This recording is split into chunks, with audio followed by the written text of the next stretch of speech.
Donc ce soir, en fait, j'ai orienté la conférence en 3 parties. Une première partie introductive sur les bases de la couleur, avec des éléments de perception de la couleur dans l'espace urbain. Et après, 2 parties qui sont plus de l'ordre de la méthodologie. Une première qui va être plus centrée sur les outils de gestion dans le secteur patrimoine. Et une autre partie qui est plus liée à ma thèse, qui essaye un peu de renouveler ces pratiques méthodologiques en ouvrant un peu plus autour de la question des effets chromatiques et des ambiances.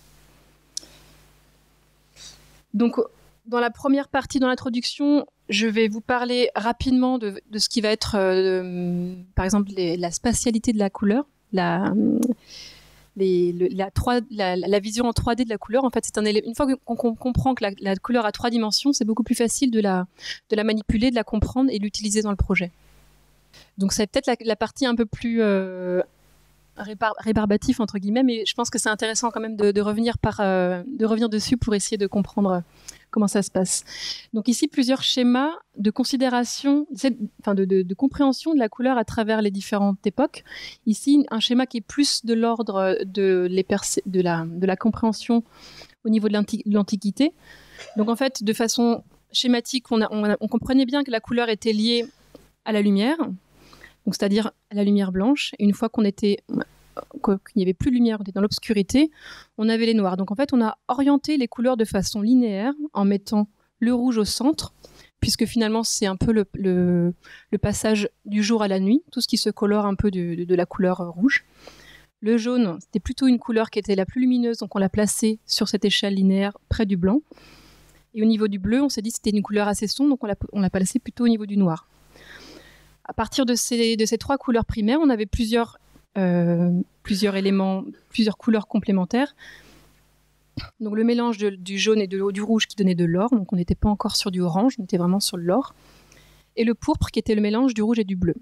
Et donc le vert, le rouge et le bleu, et donc le jaune et le bleu donnaient le vert. Donc on avait pour la première fois l'apparition d'un contraste de couleurs complémentaires au niveau du rouge et du vert. Donc c'est Newton qui a découvert en fait cette décomposition de la lumière du jour à travers le prisme et le spectre coloré. Donc son apport magistral, disons, c'est aussi de passer de ce spectre linéaire au disque chromatique. Donc ici on a la première représentation graphique de ce disque chromatique et de cette spatialité de la couleur. Donc avec le jaune, le vert, le bleu, les violets. Vous voyez, au niveau des couleurs, de la répartition des couleurs, on est encore sur quelque chose d'assez aléatoire. Donc c'est Goethe, à partir de 1949, qui a proposé donc ce cercle chromatique avec des couleurs qui étaient bien équilibrées, c'est-à-dire les 3 couleurs primaires, le jaune, le bleu et le magenta, et les couleurs secondaires, le vert, le orange et le violet. Donc c'est le cercle que l'on a appris à l'école, principalement, c'est celui qu'on utilise le plus. Ce cercle a donné lieu à une répartition en 2 catégories, donc les couleurs chaudes et les couleurs froides, et ensuite à de nombreuses recherches sur tout ce qui va être les harmonies colorées. On a toujours essayé de savoir pourquoi un accord chromatique était parfois harmonieux et parfois assez désagréable à l'œil. Donc on a commencé à étudier ce cercle en utilisant des formes géométriques, les triangles, les carrés, pour essayer de trouver des façons d'organiser ces harmonies, avec les harmonies complémentaires, analogues, triadiques. Après, ça a donné lieu à plein de spéculations au niveau de cette composition, mais il manquait plusieurs facteurs assez primordiaux, qui étaient où est-ce qu'on place, par exemple, sur ce cercle le blanc, où est-ce qu'on place le noir, où est-ce qu'on place tout ce qui va être lié au gris coloré. Donc on sentait bien déjà que passer à la 2D, c'était assez limité. C'est Chevreul, un chimiste français, qui a commencé à spatialiser le blanc au milieu de ce cercle, et donc a commencé en introduisant une deuxième dimension, donc le cercle des couleurs, le cercle chromatique, et les dégradés vers les blancs. C'est Ostwald, en 1917, qui s'est dit, oui, d'accord, le blanc au centre, mais on peut aussi utiliser le centre pour mettre du noir. Et finalement, quand on extrude ces cercles chromatiques, ça donne lieu à une sorte de volume 3 dimensions qui reprend, en fait, sur les parties les plus extérieures, on reprend le cercle chromatique. On a un pôle blanc et un pôle noir. Et ce qui est intéressant, c'est qu'on commence déjà à avoir une échelle de valeurs au centre avec des dégradés du blanc au noir. Et à l'intérieur, quand on fait une coupe de ce volume, on a donc les couleurs complémentaires sur le cercle, le jaune par exemple avec le bleu, un pôle blanc, un pôle noir, un dégradé des valeurs. Et ce qui est intéressant, c'est tous les dégradés des gris colorés à l'intérieur. Et donc ensuite est apparue la sphère chromatique de Philippe Otto Runge. Ça a été repris par Johannes Itten par la suite. Et c'est vrai que la sphère propose une forme un peu plus géométrique, enfin assez facile d'usage. J'en ai emmené une ici pour que vous puissiez avoir un aperçu de cette spatialité de la couleur. Donc en fait, on retrouve le cercle chromatique sur la partie la plus, disons, l'équateur de la sphère, un pôle blanc, un pôle noir. Et ce qui est intéressant, c'est qu'on va avoir toutes les couleurs complémentaires qui fonctionnent. C'est-à-dire que le vert va être complémentaire du rouge, du magenta, le jaune va être complémentaire du violet, le rouge va être complémentaire du cyan. Et si on se dit que le blanc est complémentaire du noir, c'est-à-dire que si j'utilise des couleurs qui sont en périphérie du cercle, par exemple si je prends un rose clair, la couleur complémentaire va être un vert foncé, si vous voulez. Donc ça, c'est un outil assez intéressant à avoir même par exemple au service de conseil en architecture ou même au niveau des instructeurs pour essayer de comprendre en fait quelle pourrait être la couleur la plus étrangère, la plus opposée à la couleur qu'on en étudie. Et après, ça peut nous servir aussi pour créer des harmonies, parce que finalement, si on revient, si par exemple on a un ton brique, donc plutôt dans les tons brun-rouge, on peut se dire que les couleurs complémentaires seraient tout ce qui va être dans les bleus, violet, vert. Donc c'est pour ça qu'on trouve souvent en fait des menuiseries bleues, violettes, vertes, c'est qu'on arrive souvent à des rouges vifs. Ce sont les complémentaires des matériaux de base qui sont souvent dans les tons chauds. Tout ce qui se passe dans la brique, le tuffeau, les pierres calcaires sont souvent comprises entre des jaunes et des rouges. Même au niveau des granites, on est plutôt sur des granites qui sont souvent colorés. Et donc on est souvent sur des complémentaires qui sont dans les cadres de bleu et de vert. Donc après, ce qui est intéressant, c'est de savoir calibrer ce bleu. S'arrêter à la couleur bleue, ça ne suffira pas. Il faudrait essayer après de calibrer un bleu, un bleu avec des nuances de blanc, de noir, trouver la juste proportion de valeur et de saturation qui s'adapte au support d'un bâtiment, par exemple. Donc un autre système en 3 dimensions, toujours, qui est de plus en plus fin par rapport à la juste perception des couleurs, puisqu'en fait, quand on regarde le jaune, on se rend compte que finalement, c'est une couleur qui est beaucoup plus près des blancs que ne l'est le bleu, qui lui va être plus près du noir. Donc le système de Munsell utilise justement cette colonne de valeurs, donc du blanc au noir, et donc le jaune va être associé à une nuance de gris qui va être beaucoup plus claire que les bleus, qui vont être, quand on va les désaturer, on va tomber sur des gris qui vont être beaucoup plus sombres. Donc finalement, quand on fait des coupes de ce volume, on a des parties, des coupes un peu disproportionnées. Par exemple, le jaune, qui est une couleur claire, va être plutôt dans les gris clairs, et les bleus vont être plutôt dans les gris sombres.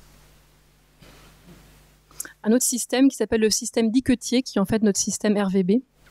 Donc en 3 dimensions, ça donne ça. On part d'un cube que l'on divise, chaque face est divisée par une diagonale, ce qui donne lieu à 2 pyramides, une avec un sommet blanc et une avec un sommet noir. Ici, on va retrouver les complémentaires magenta, jaune et cyan. Et sur l'autre volume, on va retrouver les couleurs primaires, rouge, vert et bleu, donc les couleurs de l'œil. Donc après, c'est assez complexe au niveau de la répartition des couleurs à l'intérieur, mais c'est le système, disons, un peu plus complet qu'on utilise souvent sur les logiciels informatiques, par exemple. Et donc un dernier système, c'est le système de référence de la Commission internationale de l'éclairage, qui lui se fie plus sur des longueurs d'onde, donc plus proches de l'œil. Mais c'est un système qui est assez complexe à utiliser, puisque vous voyez que le volume qui en ressort est assez nécessiterait de passer par un outil 3D pour extraire des couleurs. Donc on va commencer à s'intéresser à ce qui se passe un peu plus proche de l'espace. On va regarder les facteurs de variation de la perception des couleurs dans l'espace. Donc tout ce qui va faire que la couleur va paraître soit un peu plus rouge, soit un peu plus sombre, soit un peu plus blanche, même si l'échantillon est le même. Mais c'est ce qui rend en fait cette complexité d'aborder de la couleur dans l'espace urbain, parce qu'on se rend compte qu'elle est très soumise finalement à la lumière, à beaucoup de facteurs, donc on va voir ici. Donc souvent, quand je fais ce cours aux étudiants, je leur demande un peu quels sont les facteurs, les éléments qui font varier cette couleur. Donc on a la lumière, déjà la composition même de la couleur de la lumière. Donc si c'est un spectre blanc, on va avoir toutes les couleurs dans ce spectre. Donc notre couleur va apparaître la plus juste par rapport à la couleur de l'échantillon. Donc ici j'ai un rappel sur les couleurs qu'on dit les couleurs lumière, les couleurs primaires, donc la synthèse additive. C'est ce qui se passe avec les projecteurs quand on superpose 3 projecteurs vert, rouge et bleu, on a la couleur blanche qui apparaît. Donc c'est ce qui se passe dans notre œil. Contrairement à la synthèse soustractive, donc les couleurs matière, les couleurs peinture par exemple, avec notre peau, nos pinceaux de cyan, de magenta et de jaune, on va plutôt non pas aller vers les noirs, mais les gris assez sombres. Donc cette composition de la couleur donne lieu par exemple à l'éclairage de sodium en ville. C'est un peu l'argument principal au niveau du rendu des couleurs. Avec un éclairage entièrement orange, on va avoir toute une partie du spectre coloré qui va disparaître. Donc c'est-à-dire tout ce qui va être bleu, vert et violet va disparaître et va être transformé en zone de gris. Si je mets une lumière par exemple bleue, je vais avoir toutes les couleurs, notamment le orange, qui est la complémentaire principale, l'orange, et puis les couleurs qui sont un peu adjacentes, donc les rouges, les roses, qui vont disparaître. Et ce qui va pouvoir apparaître, ça va être donc les bleus forcément, les verts et les violets. Tout ce qui contient déjà un petit peu le pigment. Donc au niveau de la lumière naturelle, on est également soumis à cette transformation du spectre coloré, qui va être le plus équilibré quand le soleil est le plus haut. Et dès lors qu'on s'approche de l'horizon, ce spectre va être teinté et donc notre lumière va être changeante, beaucoup plus jaune, beaucoup plus chaude, ce qui va transformer aussi notre perception des couleurs. Donc ici un exemple au niveau du bâtiment, donc c'est le CHU de Nantes, perçu depuis l'école d'architecture. Vous voyez que selon le contexte et selon la qualité de la lumière, on va avoir un bâtiment qui va paraître soit un peu blanchâtre, plutôt chaud, plutôt dans les tons ocre-orange, plutôt gris, plutôt même un peu bleu violacé, selon en fait l'orientation du soleil, selon les conditions météorologiques, la distance et donc la couleur, surtout de la lumière naturelle. Donc c'est tout le travail qu'a fait par exemple Claude Monet avec ses séries sur cette variation en fait des couleurs, ce qu'on appelle les couleurs cycliques ou les couleurs impermanentes, les couleurs qui vont changer selon par exemple les saisons, l'heure de la journée, le matin, le soir, on va avoir des compositions colorées différentes. Bien que la couleur de l'échantillon, donc par exemple ici la couleur de la paille ne va pas changer entre le matin et le soir, mais si on la relève avec un nuancier par exemple, on aura exactement la même teinte, mais c'est dans son contexte en fait, c'est l'environnement de la couleur qui va faire qu'elle va paraître soit beaucoup plus rouge, soit beaucoup plus rosée, bleutée, verte. Donc un autre facteur, c'est la distance d'observation. Plus on observe une couleur à l'échelle lointaine, voire ici à l'échelle très lointaine, plus avoir tendance à se bleuter. Donc c'est notamment ici le cas, par exemple, l'herbe au premier plan. Plus on recule, plus on va avoir des couleurs qui vont aller vers les bleus. Donc ici, une expérience qui a été menée par Karine Friedel-Hunter dans les années 2000, où elle a fait justement cette observation de la couleur d'un échantillon et le rendu de la couleur au niveau de l'œil. Donc elle observe déjà qu'il y a une tendance à l'éclaircissement général, ce qui peut être variable en fonction de l'orientation. Si la façade est à l'ombre, par exemple, elle a plutôt tendance à s'assombrir. Mais ce qui est intéressant, c'est de montrer que justement ce binôme de couleurs va aller vers les bleus. Donc par exemple ici, notre ocre jaune va aller légèrement vers les verts. Ici, le brun va aller légèrement vers les violets, toujours avec un petit peu de bleu qui se rajoute à l'intérieur. Les verts vont aller vers les bleus et les bleus vont être encore plus bleus. Donc c'est la même chose ici. C'est une étude de l'atelier Clair dans les années 80, où il observe en fait le port de Marseille à 3 échelles d'observation. Depuis la mer, donc à une échelle très lointaine, échelle proche et échelle très proche. Donc on voit à quelle échelle proche les pigments nous apparaissent comme très lumineux, très colorés, très pigmentés, très saturés. Et plus on recule, plus cette impression de couleur, parce que finalement on pourrait se dire les couleurs, même si je les vois de loin, ce sont les mêmes couleurs. Sauf qu'ici, on a vraiment une bleuisation entre guillemets des couleurs et une désaturation générale des couleurs à l'échelle lointaine. Donc c'est intéressant de considérer ça par exemple à l'échelle du paysage. Qu'un bâtiment vécu à l'échelle piétonne ne va pas du tout avoir la même couleur que si on l'observe dans un cadre paysager, par exemple, de très loin. C'est souvent en fait ce qu'on voit. On avait fait l'étude à Becherel, notamment, une ville minérale de granit. Quand on est proche du bâtiment, on a ce côté gris chaud. Et plus on recule, on va aller vers les gris bleus. Donc c'est assez surprenant, mais finalement dans un contexte végétal, entouré d'une barrière arborée, finalement ça sert assez bien dans son environnement. Donc la distance, mais aussi la taille de l'objet coloré. Une expérience ici sur un bâtiment qui existe, le Cedus Center, un hangar industriel qui a été habillé par des coloristes, donc Sauerbruck et Hutton, qui sont aussi architectes, avec finalement des échantillons de couleurs les plus saturées de la gamme à l'échelle piétonne. Vous voyez bien ici la taille du 4x4, c'est vraiment des panneaux de 1 mètre sur, je ne sais pas, peut-être 30 cm de haut. Et vous voyez, plus on recule, plus cette impression de couleur disparaît jusqu'à complètement s'insérer dans l'environnement. Donc ça aurait pu être pour les coloristes l'objectif de s'insérer dans cette barrière paysagère qui est derrière. Mais là, ils ont plutôt choisi de jouer sur les couleurs de la terre. Donc ça peut être des propositions pour, par exemple, insérer un bâtiment, un hangar industriel ou un hangar agricole dans un environnement paysager. Trouver des façons de proposer quelque chose d'assez animé finalement à l'échelle piétonne et qu'à l'échelle paysagère, un bâtiment qui disparaît complètement dans son contexte. Donc un autre facteur de variation de notre perception des couleurs peut être le mouvement, le déplacement. Le fait de percevoir en vitesse, disons, des lumières colorées ou des flashs colorés peut varier la perception des couleurs. Et aujourd'hui, en plus, on a affaire à des nouvelles peaux architecturales où la notion de mouvement va interférer vraiment sur la couleur. Ici, un bâtiment à Nantes qui passe du gris au violet vif, au violet clair selon, à 1 mètre de... C'est moi qui ai pris les photos, j'ai juste tourné mon regard de 180 degrés pour avoir cette variation de couleurs. On a même des bâtiments qui passent du orange au vert, c'est assez surprenant.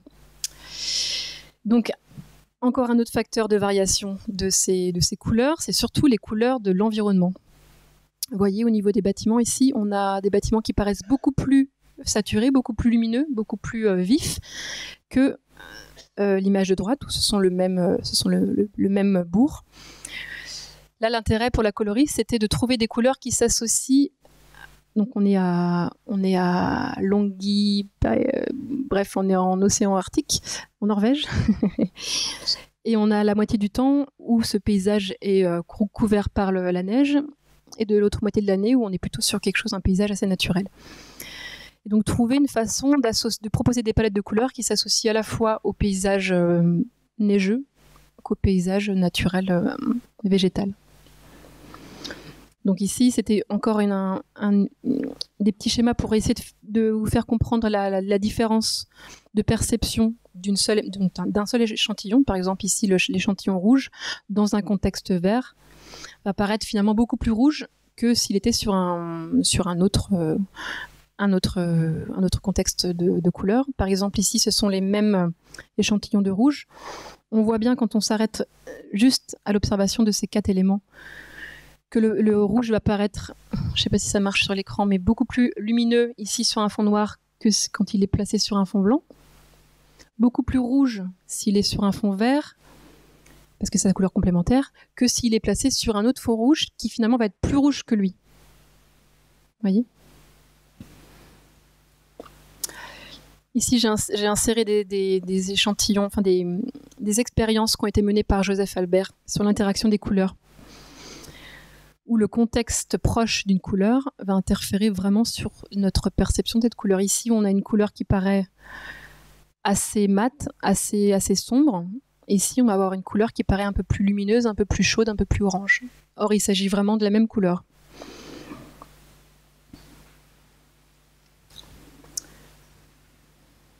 Donc là, on se rend bien compte.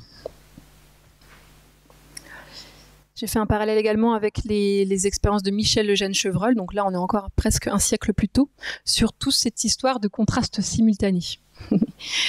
Donc c'est notamment ce contraste simultané qui va faire que l'on va percevoir une couleur plus lumineuse, ou plus claire, ou plus saturée, ou plus grise selon le contexte. Donc ici, il a travaillé avec les couleurs primaires et secondaires. Déjà, en fait, c'est l'observation qu'une couleur vive va faire en sorte que notre œil, quand il est saturé d'une couleur, va réclamer en fait la couleur complémentaire. Donc là, on voit que la couleur complémentaire est à l'extérieur. Donc par exemple, le rouge va être complémentaire, va être entouré d'une espèce de halo vert. Donc ça, c'est très subtil finalement à l'œil, mais c'est quand notre rétine est saturée. Ce qui fait qu'un bâtiment rouge dans un contexte, par exemple, gris, va renforcer le côté gris-vert de son entourage et va paraître d'autant plus rouge. Donc j'ai fait... Alors on va essayer ensemble, peut-être que ça dépend selon les conditions lumineuses, mais vous allez essayer de fixer intensément le centre de ce cercle rouge sans quitter le regard. Donc déjà, vous devriez voir une espèce de halo vert autour. Ça dépend en fait. Sur les écrans, ça marche bien. Donc vous fixez et je vais passer à un fond blanc et normalement, vous devriez voir apparaître quelque chose. Et si ça ne marche pas, vous clignez un peu les yeux. Vous clignez. Normalement, vous avez le cercle de la complémentaire, donc ce qu'on appelle l'image rémanente, la persistance rétinienne qui est fixée sur notre rétine. La même chose avec un vert, par exemple, on va essayer.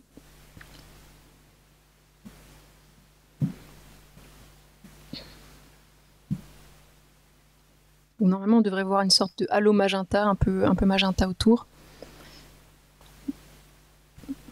Essayez de cligner les yeux pour voir si ça apparaît. On devrait avoir une sorte de halo un peu rosé. Ça marche pas du tout? Si, ça marche. Ouais, en fait, c'est ça, c'est que l'éclairage de l'écran influence. Donc, juste pour faire un parallèle avec le contraste simultané, on avait une œuvre de François Morellet près du plateau de Beaubourg à Paris, qui utilisait en fait qui était travaillé sur l'art optique et qui utilisait ces deux couleurs un peu très complémentaires. Et finalement, à l'échelle visuelle, ça nous créait une sorte de vibration, mais presque dérangeante en fait, qui était presque... C'était beaucoup trop pour nos yeux. Et lorsque j'avais interrogé des architectes lors de ma thèse, il y en avait un qui m'avait dit qu'il était rentré dans un espace carrelé, plutôt un espace intérieur, avec un contraste entre les joints et le carrelage qui proposait en fait c'était du rouge et du vert. Et il me dit j'ai dû sortir parce que je sentais que j'avais pas le palpitant et je sentais que j'étais pas bien dans cet espace. Donc ça a vraiment une interaction en fait sur notre perception même physique.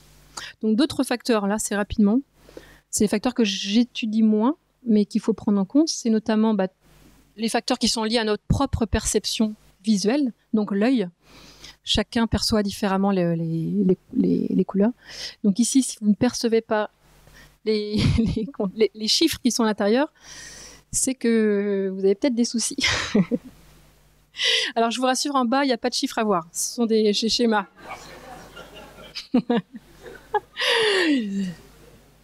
Donc il faut aller consulter si jamais vous avez un souci. Ensuite, il y a tout le rapport de la symbolique culturelle des couleurs. Donc ça, c'est vrai que c'est une sacrée thématique qui est très complexe à aborder puisqu'elle dépend de la culture, également de l'âge, du contexte social, des temporalités différentes, d'énormément de contextes. Donc c'est assez compliqué de dire que le rouge au Japon égale colère, danger. Enfin voilà, il faut vraiment se méfier, mais c'est des choses qu'on peut prendre en compte. Donc par exemple en France, si on fait le tour, le rouge serait l'anarchisme et le communisme, le bleu, la liberté, la paix, la royauté, le vert, la criminalité. Le jaune, la temporalité. Le blanc, la monarchie, la neutralité. Donc bon. Alors ce qui est intéressant, c'est au-delà de l'aspect symbolique, c'est les aspects physiologiques. Par exemple, ici, une expérience menée dans une prison où on a calculé le pouls des patients pour les patients, les détenus les plus violents. On les a mis dans des cellules entièrement roses et on a prélevé les battements du cœur. Et voilà, il y a un vrai effet une corrélation entre cet univers qui est complètement rose, dans lequel les gens sont immergés, et donc les perceptions physiologiques du corps. Donc il y avait une autre expérience un peu parallèle faite avec des animaux, des chevaux. Après une course hippique, on a mis donc la moitié des chevaux dans un hangar avec plutôt des couleurs bleues et l'autre avec plutôt des couleurs rouges. On s'est rendu compte que les chevaux dans la pièce bleue avaient beaucoup plus de facilité à descendre en pouls cardiaque plutôt que les chevaux qui étaient dans la pièce rouge. Alors après, encore pour apprendre avec des pincettes, parce qu'on ne sait pas comment les chevaux perçoivent les couleurs, mais c'est intéressant de penser à ça. En sachant que ça peut être aussi un facteur culturel, puisque là, on est dans notre société occidentale et que le rose fait appel à l'enfance. C'est pas dit qu'en Inde ou au Japon, ce soit la même chose. Donc voilà, il y a un facteur culturel. N'hésitez pas à poser des questions si vous avez des remarques ou si vous avez des anecdotes à partager.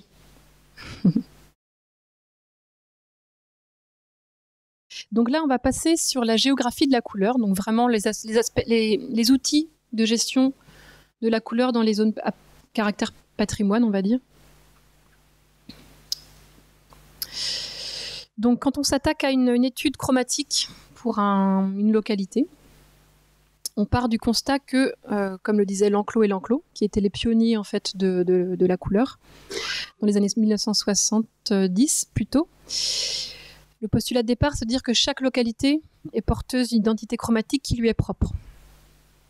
Donc chaque localité est faite d'un matériau local, avec des carrières de matériaux de construction locales qui ont donné lieu à une couleur locale, en gros.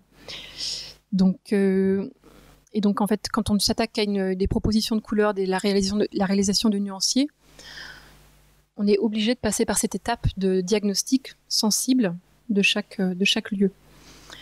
Donc, cette méthode est apparue dans les années 70 quand on a mis un peu l'accent sur le patrimoine architectural, quand on s'est rendu compte que c'était vraiment une nécessité de sauvegarder le patrimoine architectural. Et suite à ça, on s'est dit il y a notamment un patrimoine donc architectural, mais également un patrimoine chromatique lié à ce patrimoine. Et également un patrimoine même paysager à respecter. Donc ça se passe en plusieurs étapes. La première étape est le relevé des couleurs permanentes, donc les couleurs qui ne vont pas varier d'un siècle à l'autre, la couleur des minéraux principalement, les matériaux de construction, donc la pierre, les matériaux de toiture, qui donnent lieu à des palettes. Donc les couleurs permanentes, c'est ce qu'on appelle les couleurs permanentes. On y rajoute le relevé des couleurs impermanentes. Donc par exemple les joints, les enduits.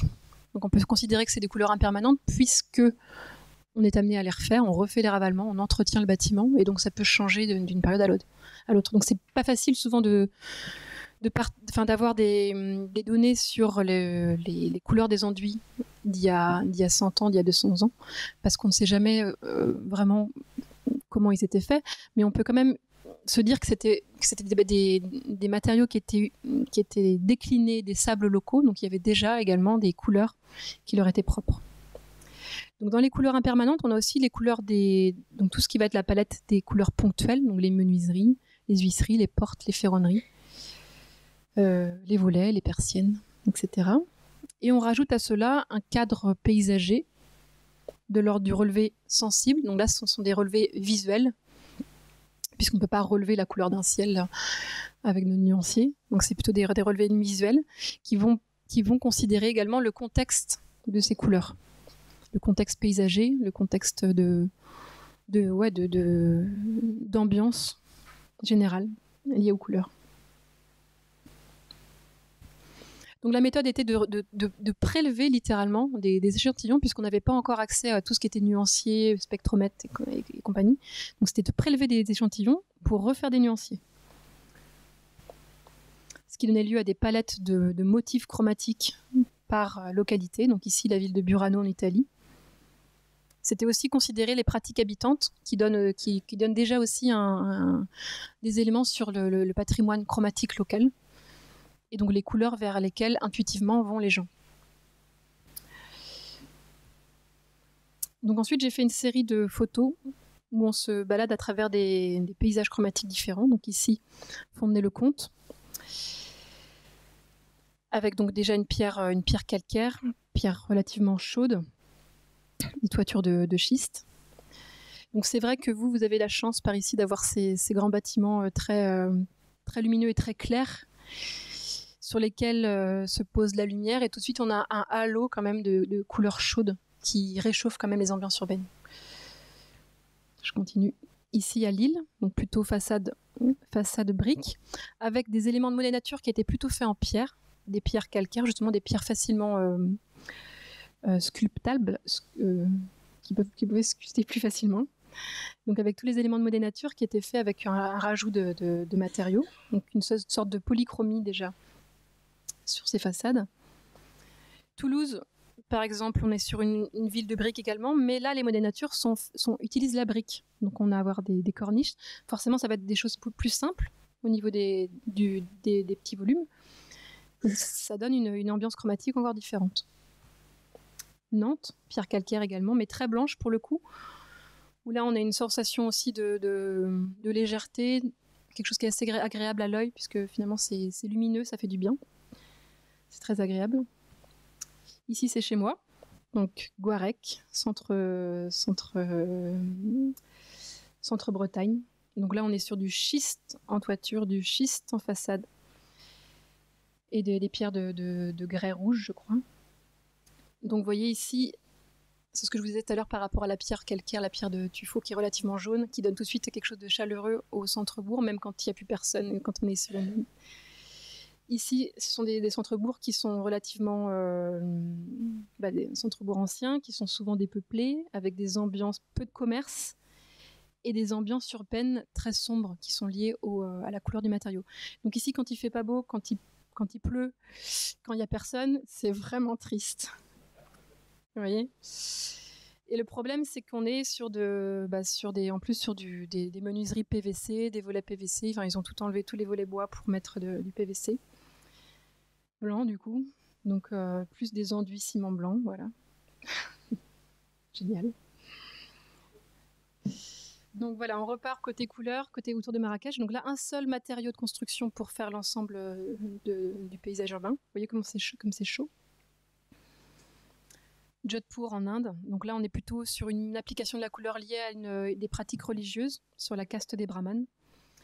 Dès lors qu'on appartenait à cette caste, on colorait la maison. Ici, j'ai mis un exemple, c'est pas forcément un bon exemple, mais c'est la ville de Huáscar en Espagne, qui est devenue bleue, mais alors depuis juste moins de 10 ans, à cause du tournage d'un film, les Schtroumpfs, je crois, les Schtroumpfs. Et donc voilà, ils ont dû peindre un bout de la ville pour le tournage, et puis en fait tout le monde s'y est mis. Et... Donc, vous voyez, c'est pas les bleus le plus fin. C'est pas ce qui met le plus en... Ils ont des super toitures en argile, en tuile d'argile, qui est complètement écrasée, qui deviennent plus tout rouge, là, qui deviennent complètement brunes parce que le bleu est trop bleu, quoi. Qui mange en fait toutes les autres couleurs. Et voilà, rapidement, tout l'héritage vernaculaire des villes portuaires, on a une polychromie qui est très variée, qui est commune à de nombreux pays internationaux. Il n'y a pas de...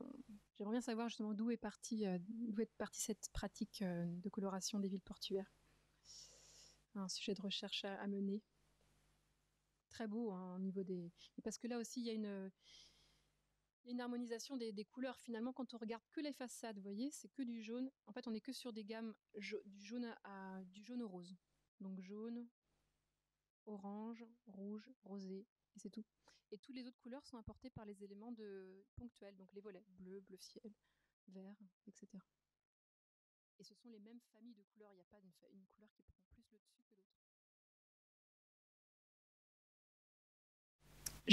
J'ai juste pour continuer sur les outils de gestion patrimoniale, Donc j'ai listé des objectifs, des visées de ces outils, des visées patrimoniales. La première qui serait plutôt sur le fait de valoriser le patrimoine architectural à travers la couleur. Donc inciter à conserver et remettre des éléments spécifiques aux façades, donc les volets, les enduits, les portes, les menuiseries. Prendre en compte aussi les techniques traditionnelles architecturales. Harmoniser le paysage urbain.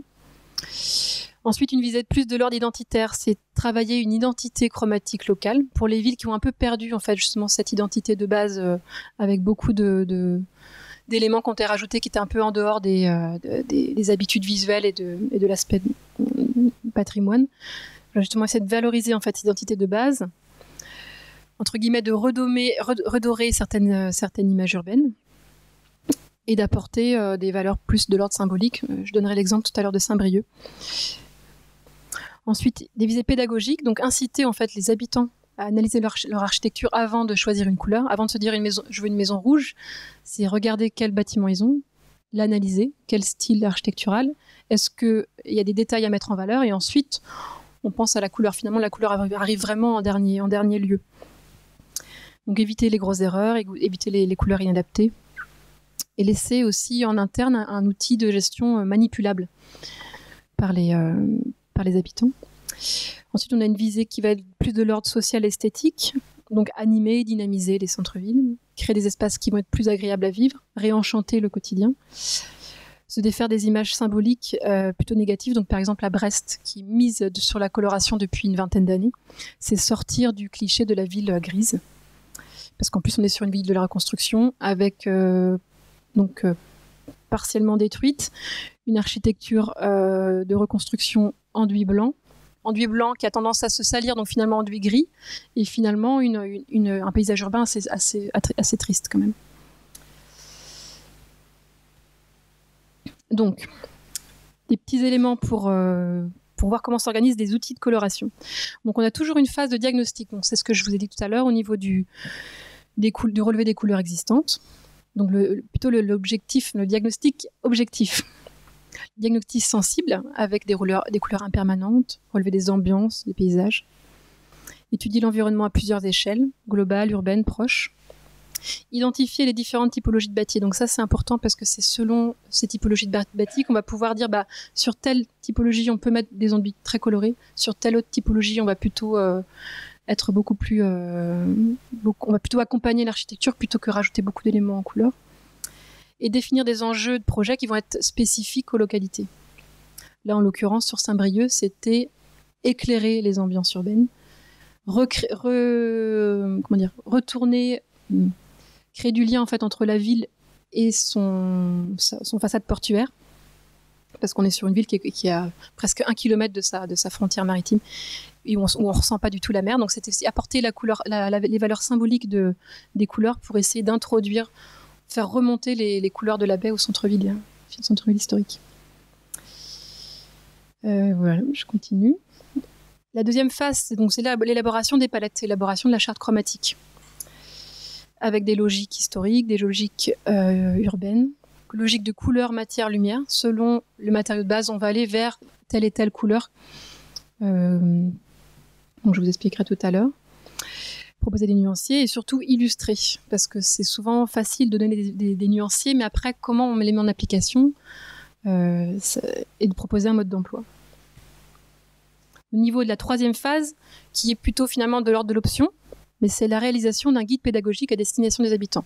Donc soit on s'arrête à la réalisation des chartes, ça reste en interne et les gens viennent consulter et disent qu'est-ce que je peux mettre sur ma façade, ou soit on crée un outil pédagogique, les gens repartent avec, étudient la question chez eux en consultant le guide et après reviennent avec un projet de coloration un peu plus abouti.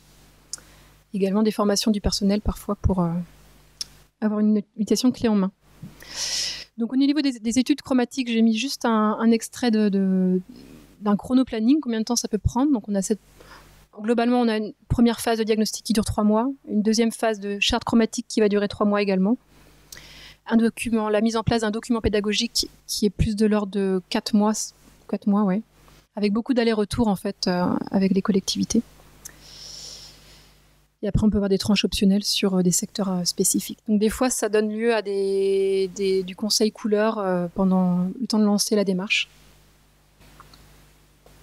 Donc un exemple pour la ville de Saint-Brieuc.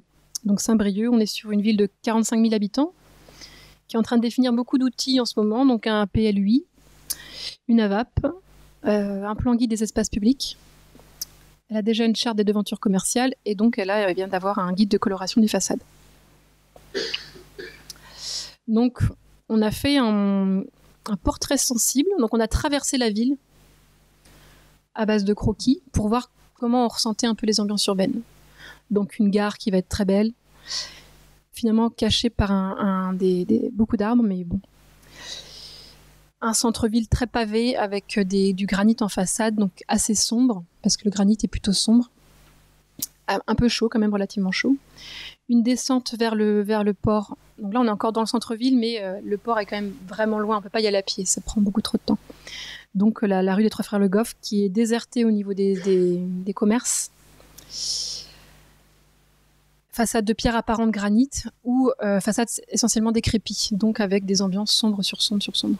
Et donc on arrive au port et donc là on a en fait, ce côté, cette ouverture vers le large.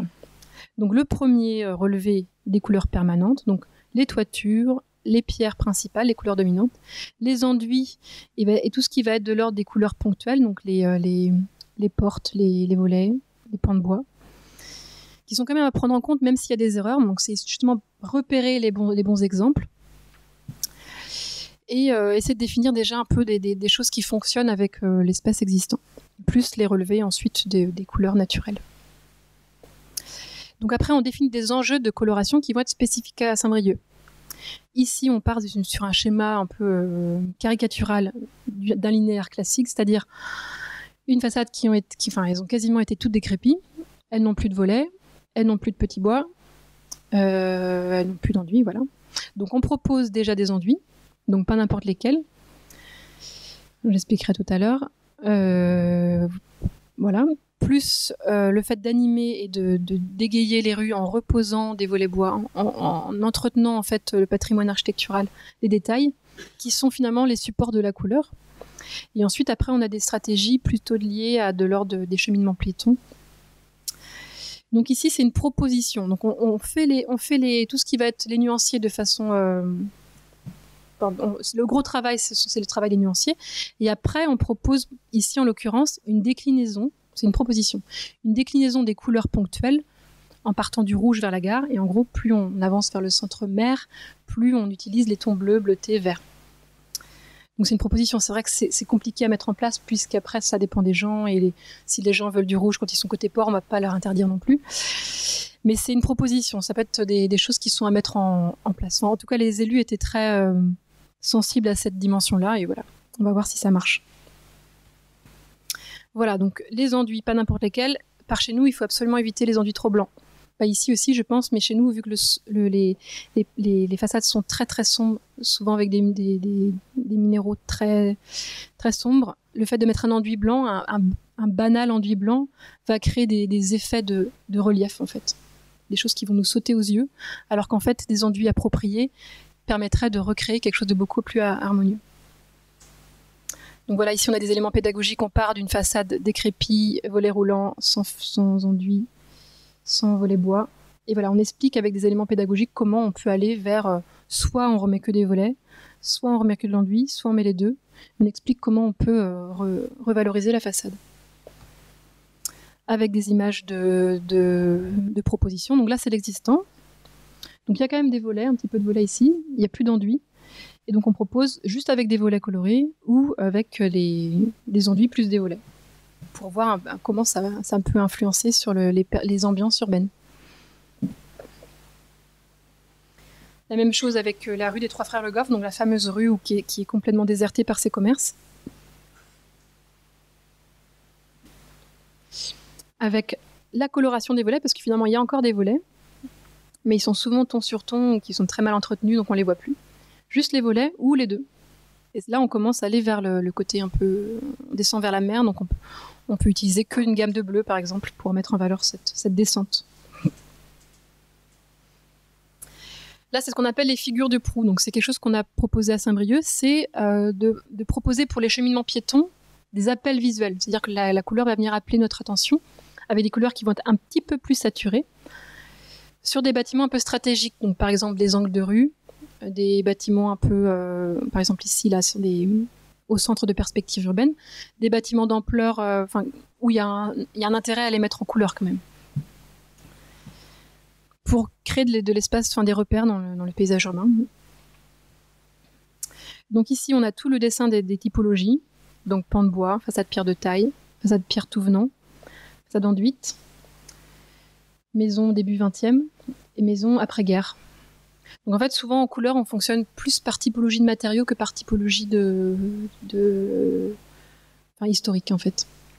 Sauf pour l'après-guerre où là, il y a quelque chose de plus spécifique. Mais c'est vrai qu'entre une façade enduite qui est plus de l'ordre de l'architecture médiévale ou une façade enduite qui est plus des années 30, il n'y a pas...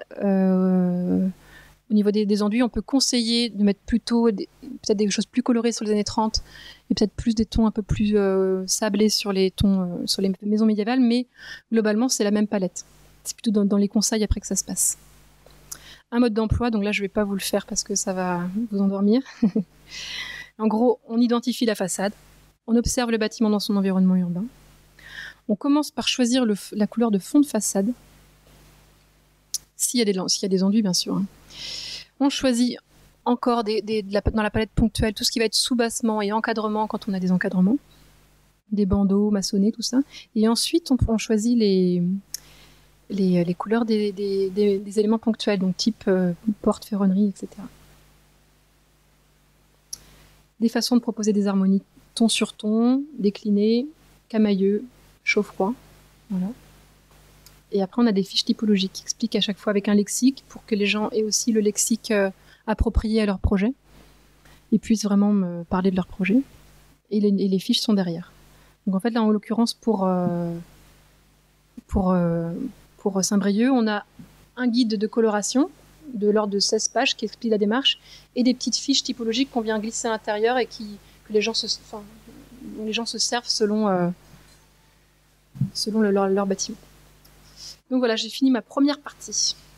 Donc je propose de faire une petite pause en vous demandant peut-être si vous avez si dans vos communes il existe des outils qui sont en place, si ces outils fonctionnent, si vous avez des remarques. Merci. Merci Anne. C'est vrai que là c'est une ville de 45 000 habitants, donc souvent on peut se dire ça peut être utilisé qu'en milieu très urbain. C'est des outils qu'on a déjà aussi dans les petites cités de caractère, par exemple, ou des villes ou des petits villages qui ont des aires de valorisation du patrimoine, ou des ZPPEUP.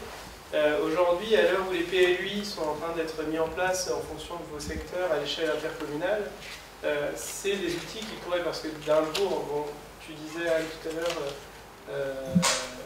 chaque localité, mais c'est vrai que d'un village à l'autre, sur 15 communes, les typologies sont assez proches, donc c'est des outils qui pourraient très bien être mis en place à l'échelle d'intercommunalité, déjà pour mutualiser l'étude. C'est des études qui peuvent être... ça dure dans le temps, quoi, donc, oui. Souvent les nuanciers, on retrouve les nuanciers d'il y a 20 ans et on dit c'est ce nuancier-là auquel je me réfère. Mais souvent c'est toujours associé au patrimoine. C'est-à-dire que quand on n'a pas une commune où il y a un outil de protection patrimoniale, on s'interdit cette chose-là, alors que pourtant on a des habitants qui ont les mêmes problématiques que ceux qui habitent dans une petite cité de caractère.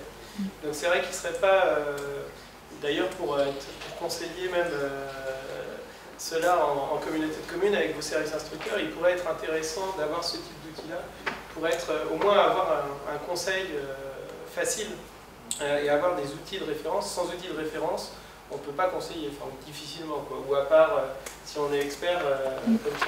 Voilà. Donc, certaines communes aussi ont pour projet d'animer les rues avec, par exemple, l'outil trompe-l'œil. Je pense aux herbiers, par exemple, je vois monsieur, qui avait cette problématique-là, aussi pour créer un événement dans un département touristique, créer aussi un événement dans la rue, au même titre que tu disais, d'appeler le regard pour le piéton, se donner des repères dans la ville. Je vois aussi au Land de Génusson où il y a eu des trompe-l'œil dernièrement. Je ne sais pas quel est ton regard.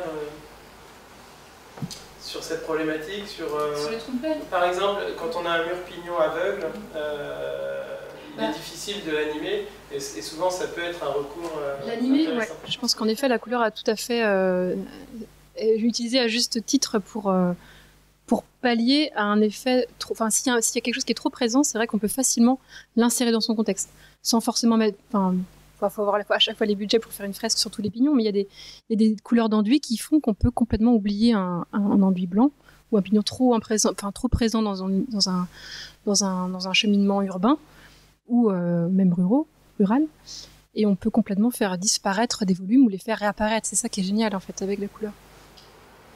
Après, c'est pas un outil à mettre non plus à tous les coins de rue, quoi. Bah pourquoi pas. Enfin, c'est vrai. C'est pas. En fait, c'est ça quoi. C'est ça mettre du blanc sinon. Non. Bah non. Du coup, il faudrait utiliser à chaque fois, en gros, avoir une couleur un peu neutre pour faire disparaître des points de mur que l'on a besoin. Ou fractionner, ou avoir des façons de couper en fait des pignons trop importants, de leur faire du zoning, du zonage pour déstructurer un volume trop présent. Et ça, je vais vous en parler après pour la partie de la thèse. J'avais peut-être une petite partie sur les démarches un peu. Ouais, j'avais une question. Nous, on est confrontés, moi je suis instructrice et on est confrontés en ce moment beaucoup au bandeau. C'est ça, là, avec les couleurs d'enduit, il essaie de jouer avec les fenêtres et on ne sait pas comment aborder ça. Sur quel type d'architecture les plus récentes, mais ça peut être aussi des réhabilitations et donc des vieux bâtiments des années 1920 jusqu'à 1940. Ouais, on arrive à avoir des aplats. Ouais. Des bandeaux ou des aplats sans sens particulier sur la façade. Non. Ah oui. C'est juste que c'est. Moi, je trouve que c'est un effet de mode aussi, j'ai l'impression, mais c'est vrai qu'il y en a beaucoup de demandes. Et oui. Comment faire, vous, au niveau des couleurs, c'est peut-être de conseiller justement d'éviter les contrastes ou pas? Ça dépend du type architectural en fait. Je pense que si on est sur des bâtiments des années 70 où on est souvent sur principalement des façades qui vont être maçonnées ou enduit ciment peint avec des appuis de fenêtres en réaux ou des façades qui sont très très lisses. Sur des grands ensembles, sur des grands bâtiments, c'est vrai que le fait d'utiliser parfois des bandeaux ou d'associer des éléments des fenêtres, ça peut aider à couper un peu le bâtiment et animer, le structurer. Alors si ça devient complètement étranger aux alignements de la façade et à l'ordonnancement en fait des façades, là c'est problématique. Mais dès lors que c'est utilisé pour pallier un effet de masse ou un effet d'éblouissement ou un effet de juste pour animer la façade, enfin, pour que ce soit utilisé à juste titre, ouais. On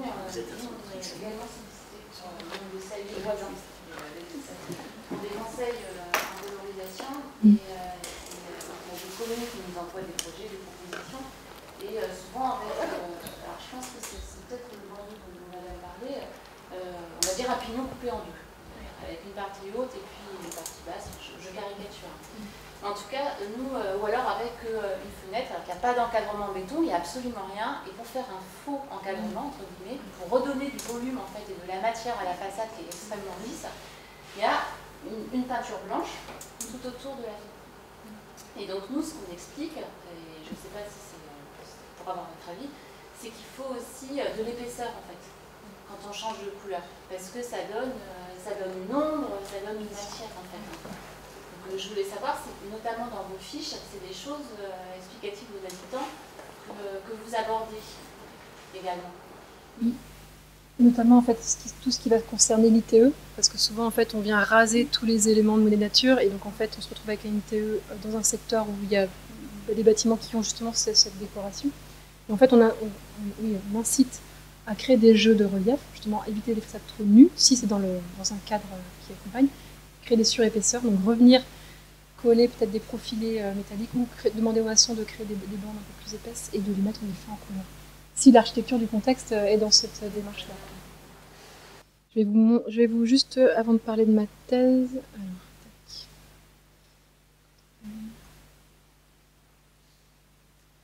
parler ce que j'appelle une nouvelle politique de coloration. Donc ça, c'est un terme à moi, on peut remettre en question. Où on intègre les habitants dans les démarches de coloration de la ville. Donc, notamment à Brest, à Lorient. Il y a beaucoup de ce type de démarche.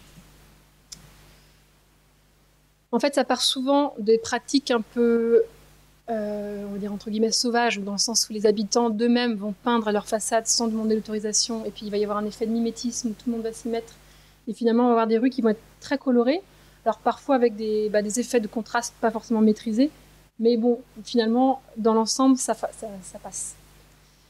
Et donc, par exemple, à Brest, où ils ont plusieurs villes, ils ont plusieurs rues un peu parallèles où il y a des effets de couleurs ultra vives, ils se sont dit que ce serait bien d'accompagner ces démarches-là avec un coloriste, par exemple, en essayant de les cadrer, mais en même temps en essayant de repenser toute la ville avec de la couleur. Donc, selon certaines typologies d'architecture, on ne va pas mettre ça sur l'architecture de la reconstruction, bien sûr, et toutes les petites maisons années 30, années 20, ça s'y prête complètement. Donc, et notamment ici sur les maisons Castor de Brest.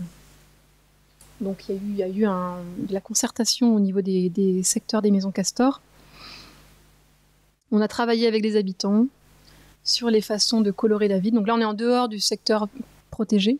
Donc c'est vrai qu'on peut se permettre d'avoir plus de liberté au niveau des couleurs.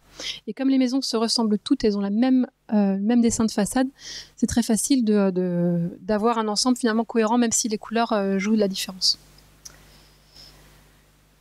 Donc en fait, dès lors qu'on commence à parler de couleurs avec les habitants, il y a une sorte d'énergie collective qui se met en place. En fait, la couleur, ça parle à tout le monde. En fait, tout le monde se sent concerné. Et donc la ville aide avec du financement à côté pour inciter les gens à ravaler leur façade, aussi à prendre soin de leur quartier, à recréer des espaces qui vont être confortables à vivre, et aussi à ressouder finalement les relations sociales entre les habitants, puisqu'ils vont être invités à travailler ensemble, à aller voir leurs voisins, à dire toi tu fais du bleu, je vais peut-être pas faire du bleu, je vais plutôt faire du rouge, et puis y avoir un jeu comme ça assez ludique en fait au niveau des couleurs. Et les gens, évidemment, on va avoir un effet d'appropriation, de fierté d'habiter dans un espace qui était justement au contraire considéré comme relativement triste auparavant. Donc là, on propose à la fois des gammes de couleurs. Finalement, au niveau des façades, on n'est pas très coloré. Enfin, il y a de la couleur, mais ces éléments ponctuels qui sont présents en façade, qui vont apporter des couleurs plus vives. On propose aussi des solutions d'ITE, donc justement avec cette question des monnaies nature. Donc si on est sur des façades enduites, on peut se permettre de venir redessiner les éléments de l'ITE enduit, pardon. On peut venir redessiner les éléments. Si on est sur du bardage bois, bardage zinc, bardage métallique, c'est vrai que là, on va plutôt utiliser le style plutôt contemporain de la maison pour éviter le fait de remettre des enduites, des épaisseurs de 10 cm en dessous des fenêtres. Haute-Jaurès, donc encore à Brest, sur une rue entièrement désertée, entièrement désertée, entre guillemets bien sûr, mais qui souffre en fait de commerces qui ferment. Et donc on a retravaillé avec les habitants sur des marches, des diagnostics en marchant, où les gens étaient invités à remettre, à voir comment ils considéraient leur rue. Des ateliers de mise en peinture, où on colore la ville nous-mêmes, et ensuite en fait ça permet de mobiliser les gens autour de la thématique pour après embrayer sur des politiques de subvention. Là on est même passé par une 3D de toute la rue pour tester des schémas de coloration sur l'ensemble de la rue. Ce qui est particulier ici, c'est qu'on mélange architecture plus traditionnelle avec des éléments, ici notamment des façades de la reconstruction. Donc il faut savoir qu'à Brest, tout ce qui va être architecture de la reconstruction, on a droit à très peu de couleurs en fond de façade, ce qui semble justifié. Donc des blancs cassés, des gris colorés. Et donc c'est très difficile après de colorer la façade juste en utilisant les éléments de décor finalement, donc les appuis de fenêtres, les ferronneries quand il y en a, les persiennes quand il y en a. Donc là, ce qui était compliqué là, c'était vraiment de trouver des chartes chromatiques qui s'appliquent à toutes les différentes typologies architecturales. Donc après voilà, on a abouti à un guide de coloration avec un nuancier, des illustrations. Brest a aussi mis l'accent sur des linéaires stratégiques, de subventionner certains linéaires, pas forcément dans le périmètre des monuments historiques, mais des bâtiments, des linéaires qui vont être un peu plus visibles que d'autres dans les circulations urbaines et de proposer aux propriétaires un projet de coloration. Donc souvent, ils viennent en permanence conseil couleur, ils viennent à 5, 6, 7. Et là, c'est le débat pour savoir à qui aura le bleu, qui aura le... c'est très animé. Et souvent, ils reviennent parce que finalement, ils ont rediscuté. Donc, on a plusieurs rendez-vous comme ça. Mais finalement, on aboutit à des choses qui sont assez chouettes. Donc là, ce sont des photomontages. Il n'y a pas de... Après, ce qui est compliqué, c'est de motiver tous les habitants du même linéaire à passer à l'action en même temps. Parce que des fois, il y en a qui viennent juste de refaire le ravalement et qui ne vont pas le faire. Des gens qui n'ont pas forcément les moyens de refaire le ravalement non plus. Donc, on peut avoir des tâches qui restent brunes dans les linéaires. Mais bon, c'est le jeu aussi. Hein. Voilà. Tac. Donc, d'autres démarches. Ici, une démarche à Boulogne-sur-Mer, où là, il y avait un quartier qui était vraiment en train de... qui allait assez mal, ouais. Où il y a eu une proposition avec Sophie Ricard, qui travaille avec Patrick Bouchin, sur la coloration du quartier. Donc là, elle est vraiment restée en résidence pendant, je pense, au moins 1 an, voilà, pour travailler avec les gens sur des façons de réanimer, de réenchanter le quotidien. C'est passé par la coloration des façades, mais c'est aussi passé par une réhabilitation thermique intérieure, principalement des chaudières, de l'isolation intérieure. Je crois des ouvertures aussi en toiture pour agrandir les espaces. Et donc en fait, chaque habitant avait un budget, une enveloppe, et c'était à lui en fait de décider si l'enveloppe allait plutôt aller vers la chaudière, plutôt aller vers l'isolation, plutôt vers les menuiseries, etc. Donc c'est assez intéressant aussi. Donc la même chose. Ici, une démarche de concertation avec les habitants au Portugal, où là, il était question de travailler sur l'ornementation de motifs, l'ajout de motifs. Et donc, la coloriste a proposé aux habitants de revenir la voir avec des objets qui faisaient partie de la culture, du patrimoine, on va dire, immatériel, local. Donc, ça peut être la bouteille de Porto, les broderies, les céramiques locales, le collier des chevaux. Et donc, en fonction de ça, elle a décliné ça en motifs et appliqué par pochoir une animation des façades du petit bourg avec ces éléments-là. Alors, je ne vais pas forcément vous parler de toute ma thèse parce que là, je vais vous perdre pour de bon. Mais je voulais vous parler d'une partie de cette thèse sur donc, les effets chromatiques. Donc là, la thèse s'intitule « Les effets chromatiques et méthodes d'approche de la couleur dans l'espace, dans la démarche de projet architectural urbain ».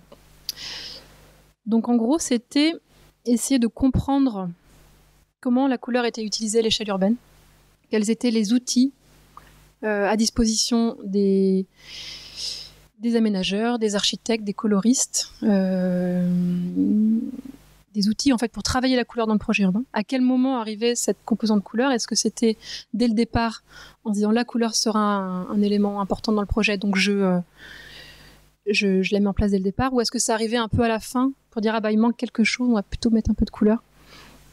Et toute la question des effets. Donc c'est ce que je vous parlais tout à l'heure. Donc voilà mon sujet de base.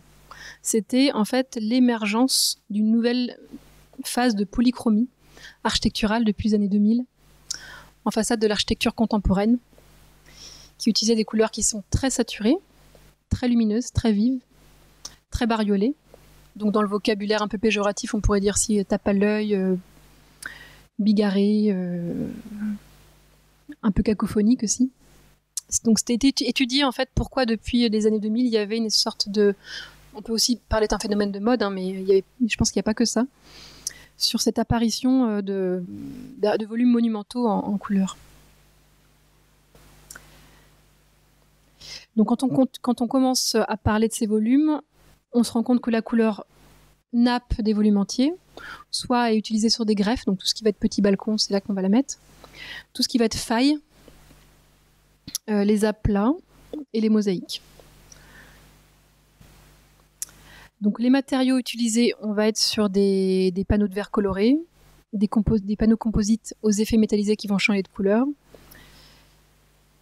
Voilà tout la panel de matériaux contemporains. J'ai regardé sur l'île de Nantes parce que en fait, l'école d'architecture est vraiment sur l'île de Nantes et c'est un peu le contexte proche en fait de ces bâtiments. Donc juste sur l'île de Nantes, alors c'était une des premières enquêtes, c'était de faire un parcours piéton sur cette île de Nantes qui doit faire peut-être 2 km de long, pour regarder un peu déjà ce panel de bâtiments très colorés. Essayer de voir s'il y a des gammes chromatiques qui sont associées à des programmes. Par exemple, tous les gammes des couleurs très saturées, est-ce que ça concerne principalement des logements étudiants, par exemple? Enfin, essayer de savoir un peu comment ça se passait déjà.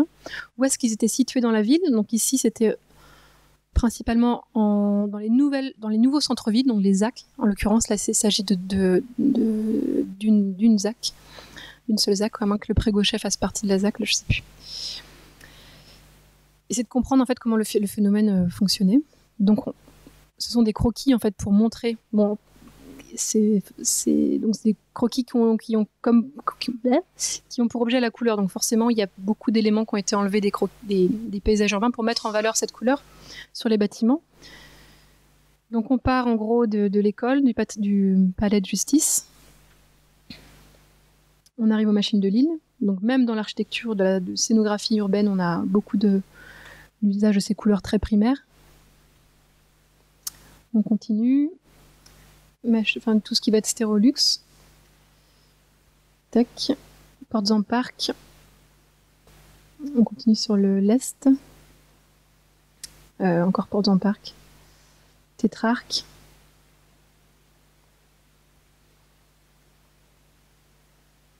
Le fameux bâtiment avec les écailles de couleur qui changent selon le mouvement. Là, c'est juste un panorama à pied sur 2 km. Donc il y a une concentration, une sorte de laboratoire de ces couleurs. Donc la thèse, c'est essayer de s'appliquer essayer de comprendre les facteurs d'explication du phénomène de cette polychromie intensive. Il y avait de la question sur les questions de recherche. Et ensuite, le travail a été de travailler sur les effets chromatiques. Essayer de comprendre quels étaient les effets de ces couleurs vives sur notre perception de l'espace, avec une enquête de terrain à l'appui. Donc, pour essayer de comprendre pourquoi ce phénomène s'est intensifié, on pourrait déjà aborder tout ce qui va être les normes de haute qualité environnementale qui qui encouragent les bâtiments à être de plus en plus performants. On encourage une double peau, un travail de la surface, des bâtiments qui vont être isolés par l'extérieur. Donc avec ces nouveaux bâtiments, nouveaux matériaux, PVC, bois, céramique ou métal. Donc selon Michel Klee, il y avait 3 phases d'évolution de ces matériaux en façade. Donc on a la première phase qu'il a définie de 1970 à 80 où il y avait on était sur plutôt des assemblages de couleurs, texture, lumière. Puis sont arrivés les matériaux opalescents et métalliques laqués dans les années 80. Et depuis les années 90, on avait affaire à ces matériaux qui changeaient de couleur, au niveau souvent des matériaux métalliques. Donc ici, ce fameux bâtiment là, qui change de couleur. Donc on peut interroger l'arrivée de cette couleur à travers la question de l'ornementation, le côté sensoriel, le côté tactile de l'architecture, en s'appuyant sur des écrits de théoriciens qui parlent d'un retour spectaculaire de l'ornement dans l'architecture contemporaine, la recherche d'une nouvelle poétique par exemple, ou alors une nouvelle phase de baroque. Donc au niveau de la couleur et l'ornementation, on était souvent sur quelque chose d'assez similaire, une considération assez négative, où la couleur est synonyme d'illusion, de séduction, mensongère, trompeuse, même depuis en fait les considérations depuis Platon. Donc je vais aller assez vite, je ne vais pas forcément rentrer dans les détails.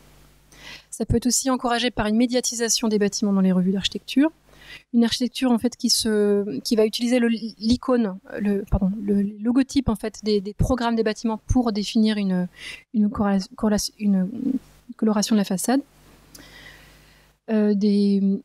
Tout ce qui va être marketing urbain, comment on va vendre des nouveaux quartiers urbains en utilisant des images de bâtiments qui sont colorés, notamment dans les nouveaux quartiers.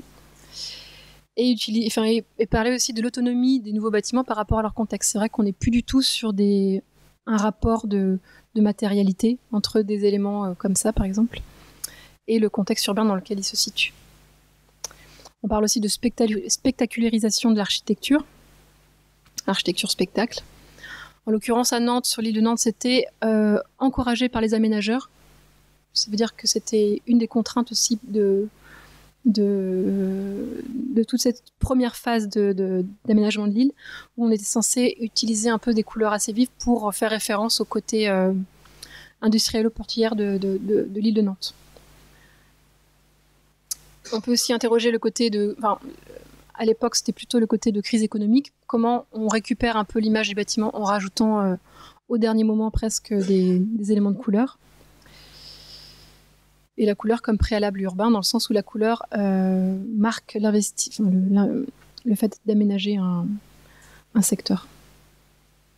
Donc les enquêtes sur les effets. Donc les questions de recherche étaient quels sont les effets de la couleur sur notre perception de l'espace urbain. Donc c'était une des questions. Et comment la couleur va interférer sur notre perception de cet espace. Comment elle va faire qu'un espace va paraître soit beaucoup plus grand, beaucoup plus haut, beaucoup plus long. Comment elle peut jouer avec les volumes, beaucoup plus chaleureux ou beaucoup plus agréable. Et c'était partir en fait du principe des recherches sur les ambiances, où on se rend compte qu'une ambiance architecturale dépend d'une architecture d'un lieu, donc avec une morphologie, une topographie, de phénomènes physiques, donc ce lieu est soumis à des ensoleillements, des éclairages, des phénomènes acoustiques, physiques, olfactifs, et des conduites sociales, donc le sujet qui va percevoir ces ambiances, qui va être aussi lié à des catégories de sensibles en fait. On est tous sensibles, on va tous percevoir des ambiances différentes. Et donc en fait, l'effet sensible est devenu un outil d'analyse, c'est-à-dire qu'en disant un effet sonore, un effet de réverbération est lié à la fois à une configuration de l'espace, à peut-être des phénomènes physiques et un sujet qui va percevoir. Donc il y a des recherches qui ont été faites sur les effets sonores, les effets visuels et lumineux, les effets olfactifs. Donc en fait, ce sont toutes les recherches qui ont été menées dans les laboratoires Créneau et Cresson de l'UMR Ambiance, dans lequel j'ai fait ma thèse. Donc moi, j'ai essayé de m'insérer dans cette suite en proposant une amorce de répertoire pour les effets chromatiques. Donc on est vraiment au début de la recherche. On s'est intéressé pour essayer de savoir quels étaient les effets, en fait, ces effets chromatiques, notamment à travers les projets des artistes. Des artistes de la couleur, par exemple, ou sinon tout ce qui va être théoricien de la couleur, même depuis le XVIIIe siècle. Voir déjà quels effets avaient déjà été identifiés et voir s'ils étaient applicables sur l'architecture. Donc, par exemple, est-ce qu'un effet de contraste simultané est visible et perceptible dans l'espace urbain? Est-ce qu'en effet, les murs, l'espace volumétrique peut être déformé avec la couleur? Est-ce qu'il y a des choses qui peuvent être plus grandes, plus petites, plus Et donc, on a proposé un répertoire qui catégorise. Donc, c'est très compliqué à catégoriser parce qu'en effet, tout passe par l'œil déjà, puisque finalement la couleur est optique, donc tout passe par l'œil. Donc, quand on dit phénomène optique, finalement, tous les effets sont quelque part optiques. Effet climatique, effet psychomoteur du coup. Comment la couleur peut amener un comportement, par exemple, peut attirer l'œil et du coup attirer les cheminements piétons. Ou éviter, créer un espace qui va être dérangeant, du coup, faire en sorte que les gens évitent cet espace-là. Une couleur ou un manque de couleur, finalement. Donc, les effets de dominance spatiale, donc comment on peut changer la perception de l'espace. Sémantique, symbolique, psychologique. Donc, voilà quelques exemples. Donc, les effets d'immersion. Donc là, c'était plutôt lié à des installations artistiques. Comment on peut entrer. Est-ce que des fois, on peut entrer physiquement dans la couleur? Les effets de fondu, grâce à la couleur, comment on peut faire disparaître un bâtiment. L'effet de flash, est-ce que lors d'un cheminement urbain, je peux avoir un élément qui va venir de l'ordre du flash, en fait, par la couleur, attirer mon attention? Comment je peux déformer un volume? Donc ici, un bâtiment, un théâtre, par exemple, qui semble presque plié, et quand on regarde finalement au niveau du profil, on est sur quelque chose d'assez plat. Des effets de réflexion indirecte, de lourdeur, de légèreté. Donc, on a mené une enquête sur le bout de l'île de Nantes, on est ici, là, et sur la zone du Pré-Gauchet, la ZAC du Pré-Gauchet. Donc, on est encore dans ce laboratoire de bâtiments très, très colorés, très, très, très, très vifs. On a donné aux enquêtés, 12 personnes, des appareils photo qui enregistrent leur déplacement dans l'espace. Parce qu'en fait, ce qui est intéressant, c'est d'avoir leur propre perception et qui ne soit pas influencé par des questions. Parce que c'est vrai que si on demandait, regardez là, vous avez vu, il n'y aurait pas un effet de chaleur, ils m'ont dit peut-être que oui. Donc là, c'était l'intérêt de les laisser tout seuls lors de leur cheminement piéton, d'avoir l'enregistrement de leur voix, donc l'appareil était fixé en mode enregistrement, et quand ils voyaient quelque chose d'intéressant, ils devaient s'arrêter, commenter et prendre une photo. Donc on a pu avoir comme ça sur le même parcours 12 versions du même parcours selon plus ou moins les mêmes conditions pour savoir si tout le monde voyait la même chose. Donc du coup, c'était une façon d'objectiver en fait ces effets. Alors ensuite, on a récupéré tous les commentaires. On a utilisé la méthode de la traversée polyglotte de Jean-Paul Thibault et les parcours commentés de Jean-Paul Thibault. Donc la traversée polyglotte, c'est une recomposition de tous ces éléments de langage et donc tout le vocabulaire employé par les usagers. Et donc en fait, on reforme un discours général de l'ensemble des participants. Ce qui est intéressant, c'est que j'ai récupéré du coup des masses de photographies avec à chaque fois finalement, les gens s'arrêtaient au même moment, regardaient le même bâtiment, prenaient une photo en disant plus ou moins la même chose. C'est ça qui était intéressant.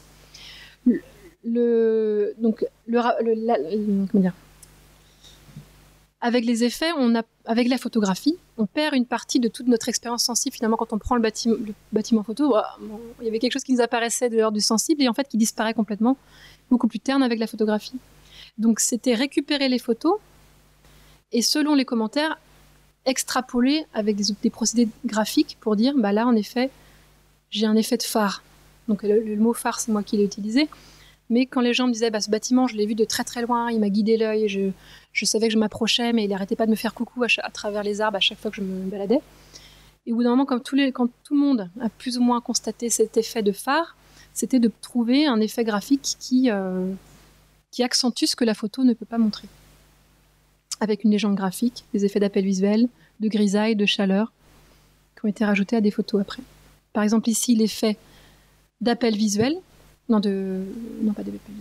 d'avancée des couleurs, où les gens parlaient de relief, ça fait ressortir plus la couleur, ça fait ressortir, vous voyez vraiment le mot où je sors du volume, et la couleur sort de son volume.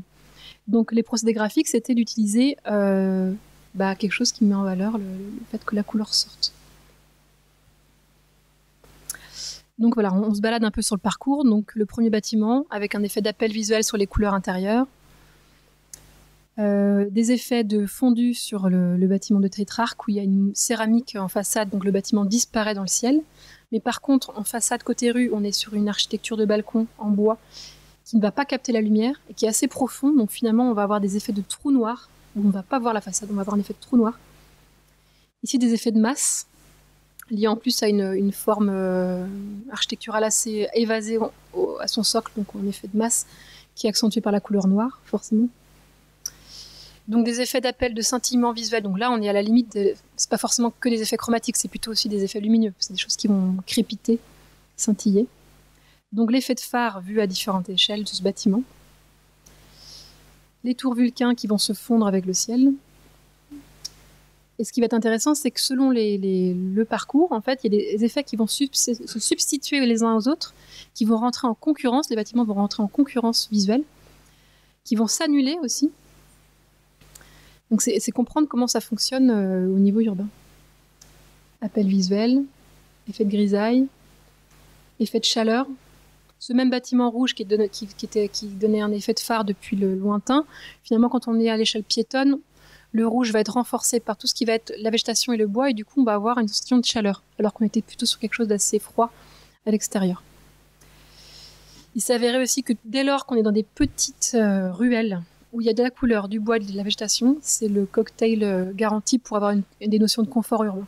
Une petite échelle, bois, végétation, et tout de suite on a une notion de confort qui en ressort. Et couleur, pardon, je ne sais pas si j'ai oublié de dire, une couleur. Donc tout le nouveau mail, avec des bâtiments qui sont très contemporains, très blancs, où finalement l'effet de blanc forme un effet de repoussoir parce que les gens se trouvaient finalement dans quelque chose qui était trop blanc. Alors peut-être qu'ils étaient influencés sur le fait de regarder la couleur auparavant et que là d'un coup ils arrivaient dans un espace qui était très très blanc, mais en tout cas c'était le langage un peu très froid. Les effets d'apparence et des couleurs. Donc voilà, on a pu constater des choses qui étaient vérifiées par l'enquête et des nouveaux effets qui sont révélés. Effet de phare, effet de grisaille, gommage, résonance, apparition, disparition. Donc c'est vrai que c'est du vocabulaire un peu qui fait pas forcément, enfin qui est pas facile à imaginer comme ça. Et donc les 3 dernières images sont justement un travail de recherche en cartographie. C'est comment, à partir de ça, les effets, on pourrait les utiliser à travers un travail de cartographie, donc d'outils de projet urbain finalement. Comment un bâtiment peut avoir un impact sur son espace proche. Donc avec les effets, par exemple les effets optiques, donc tout ce qui va tirer des fils au niveau de l'œil de l'observateur, effet d'appel visuel, avancée des couleurs, effet de phare, effet de scintillement. Les effets immersifs où d'un coup on va rentrer dans des zones dominées par une couleur verte, si on n'est que dans du vert. Donc immersion, rentrer dans des zones avec des effets de chaleur, des effets de froideur. Et des effets qui sont plus liés au bâtiment, les effets de présence. Par exemple, les effets de masse, les effets de poids. Les éléments qui vont dominer aussi leur espace. Les effets de trou noir, les effets de fondu, qui sont plutôt liés à des dialectiques paysagères. Donc la superposition de ces 3 cartes.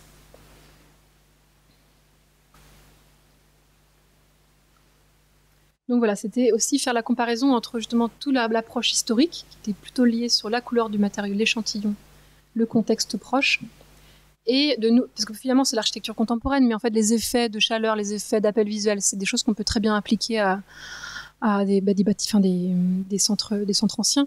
Par exemple, je travaille sur la VAP de Becherel, et on a une voie de circulation qui est un peu en dehors de la ville, et par contre on a plein de petites ruelles piétonnes qui mènent vers ce centre historique, et on pourrait très bien utiliser la couleur dans ces ruelles pour attirer finalement l'œil et inviter les gens à s'engouffrer dans ces petites échelles. Faire disparaître un bâtiment important, voilà, on peut très bien utiliser ça à toute échelle. Des questions? Oui, moi je m'interroge sur l'utilisation de la couleur. Est-ce qu'elle doit être utilisée sur de nombreux bâtiments ou au contraire mettre en avant certains repères dans la ville?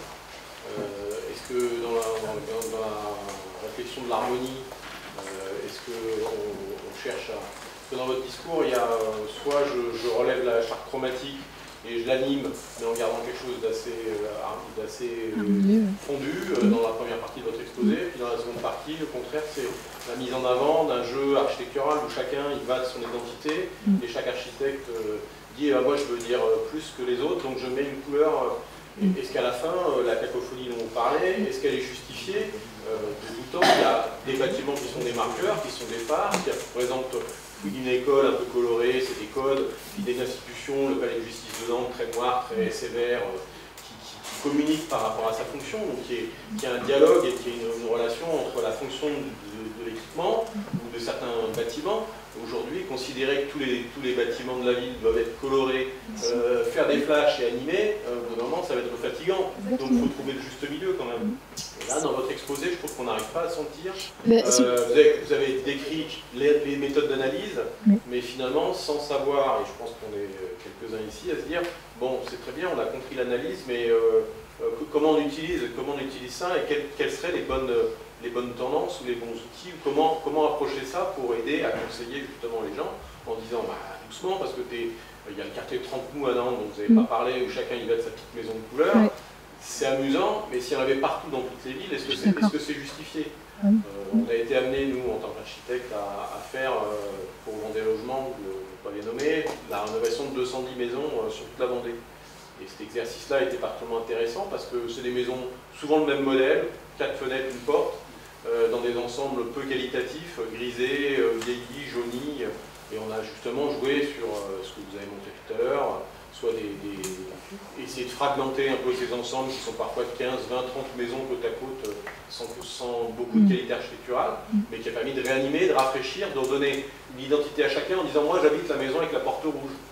Et à ce moment-là, les gens s'approprient, ça redonne du sens et ça y est, comme vous dites. Mais on l'a fait avec parcimonie. C'est-à-dire qu'on n'en a pas, on n'a pas fait, on a essayé de faire des ensembles qui se répondent, qui soient dans des camailleux, qui soient avec quelques identités. Je pense que le piège de la couleur, c'est de vouloir en faire toujours plus, quoi. Il faut en faire parce qu'effectivement, aujourd'hui, vous en avez parlé économiquement, pour nous architectes, c'est quand même pratique.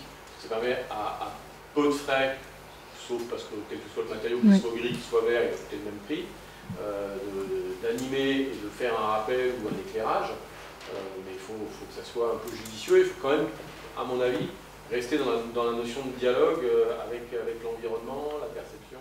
Mais oui. C'est exactement le problème à Nantes, en fait. C'est que, en effet, c'est une sorte de catalogue de tous les recherches architecturales, avec des bâtiments qui ne font que les appels visuels, en fait, une sorte de concurrence, en fait, de visuel. C'est regardez-moi, regardez-moi, regardez-moi. Et du coup, on peut arriver à des effets de cacophonie visuelle, et on rentre dans la spectacularisation de l'architecture. Et je suis d'accord, tout ne peut pas être de l'ordre de l'événement visuel, tout ne peut pas être de l'architecture du spectacle.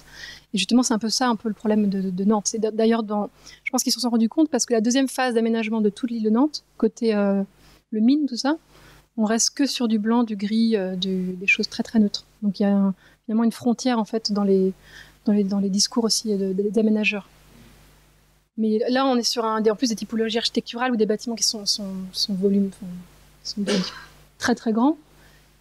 Il n'y a aucun linéaire, en fait. C'est que des pions, en fait, qui sont aménagés sur le territoire, avec des effets de 3D assez importants.